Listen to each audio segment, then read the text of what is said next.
And so this, I came across this and was like, this is particularly nefarious. So they're talking about a guy named Peter Daou. So Peter Daou has been a political operative on one level or another for the last few presidential election cycles. In 2016, he was not officially part of the Hillary Clinton campaign, but he was sort of an online social media warrior for Team Hillary.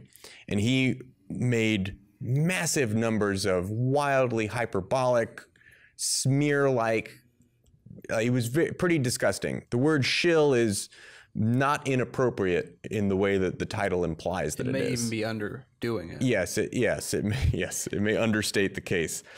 This is the thing that the article says that had me sort of scratching my head. So he's Team Bernie now, and that's true. And I noticed this a couple of months ago. He started tweeting about, he likes Bernie Sanders. That he's come around to this opinion. And I'm like, this dude, really? He trolled people real bad. He was one of the worst social media smear the Bernie bros type people, and he came around to it. And I noticed this. So he says, I was a vocal Hillary Clinton supporter, and now I've moved to a position where I think that the Democratic Party establishment needs to change, Daou told Politico.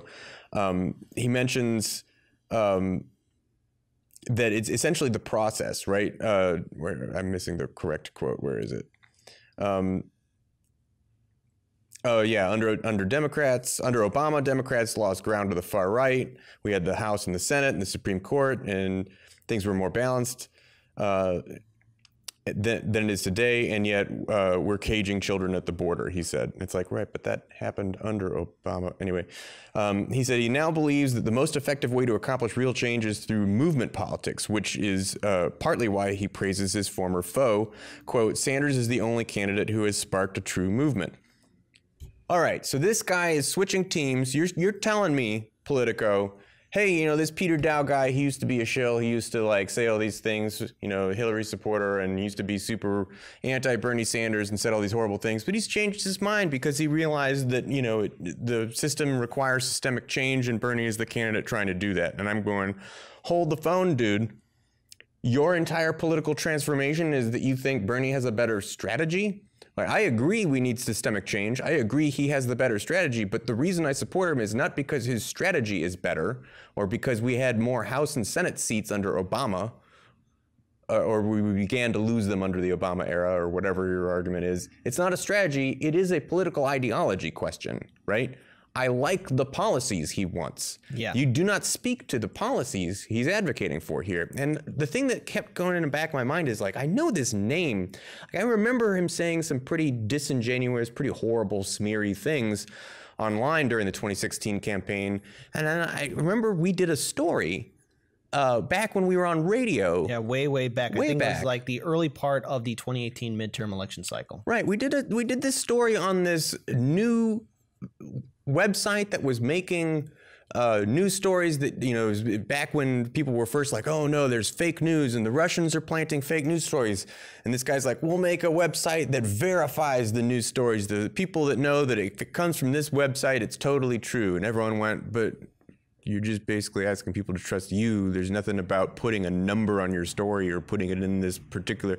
It was called, sorry, I had it up on the computer over there. Verit. It was called Verit. Yeah. He single-handedly started this new verified news website that was full of pro-Hillary Clinton campaign stuff, very smeary. There was a lot of stuff that was in it that was demonstrably not true, and he's billing this as the source of true news, verified news. That website shut down within a matter of weeks. It was a monumental failure. And I'm saying, my greater point is that what intent does Politico, a website that we find has genuinely very little to offer political discourse in the contemporary era, that seems to advocate for the already established power and to shame those that don't go along with that? Why do we want to trust them when they're saying, hey, here's this Bernie Sanders supporter, he came around, he used to like Hillary, now he likes Bernie? And I go, all right, Peter Daou, we appreciate your vote. You know what we don't need? I don't think we need your voice. I think your voice specifically isn't helpful. Maybe you really do believe this. Maybe you really do support Bernie Sanders. But I am not about to tell anyone to go out and listen to what you have to say, because you do not have a track record that shows that you make statements or arguments in good faith. So sorry, dude. Yeah. So this is to go into this further, that this is a guy, what's called Verret. He's a ferret. Let's be real. This is a guy who, what is his track record is, I'm going to be a big operative and literally do like psyop, like everything that the Democratic Party is accusing Russia of. This guy is an American equivalent of internally within America.